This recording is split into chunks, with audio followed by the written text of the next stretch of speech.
Hi అండి. Bhadradri Kothagudem district Palvancha Indranagar కాలనీలో house అనేది సేలింగ్కి ఉందండి. ఇది మనకి రిజిస్ట్రేషన్ ల్యాండ్ అండ్ రేట్ వచ్చేసి 40 lakhs చెప్తున్నారు. 2 BHK ఉన్నది. 115 స్క్వేర్ యార్డ్స్ ఉందండి. మనం ఫస్ట్ లోపలికి వెళ్ళి చూద్దాము హౌస్ ఎలా ఉంది అనేది. ఇది వచ్చేసి ఎంట్రన్స్లో పైకి డాబా పైకి వెళ్ళడానికి స్టెప్స్ ఉన్నాయి. మనకి సైడ్స్ చూసుకుంటే సైడ్లో వాష్ ఏరియాకి కొంచెం స్పేస్ కూడా ఉంటుంది. సో ఎంటర్ అవుదాము ఇంట్లోకి ఎంటర్ అయిన తర్వాతకి ఇది వచ్చేసి మనకి హాల్.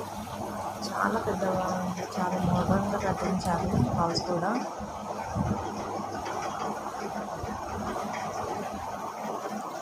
ఇది చేసేది కిచెన్ రూమ్.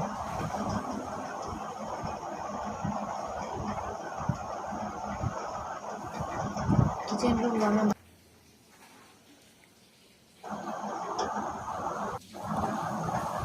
కిచెన్ రూమ్ తర్వాతకి చూసిద్దాము బెడ్రూమ్స్కి వెళ్ళే ముందు ఇక్కడ పైన అటుకు అనేది కూడా అవైలబుల్లో ఉంది. అంటే మన సామాన్లు మిగిలిపోయినా వేసుకోవచ్చు. ఇది వచ్చేసి మనకి బెడ్రూమ్కి అటాచ్డ్ వాష్రూమ్ కూడా ఉంది. చూసుకుందాము ఇంకో బెడ్రూమ్ కూడా చూసేద్దాము. ఇంకో బెడ్రూమ్కి కూడా సేమ్ అటాచ్డ్ వాష్రూమ్స్ అనేది అవైలబుల్లో ఉన్నాయి. హౌస్ అయితే చాలా బాగుందండి.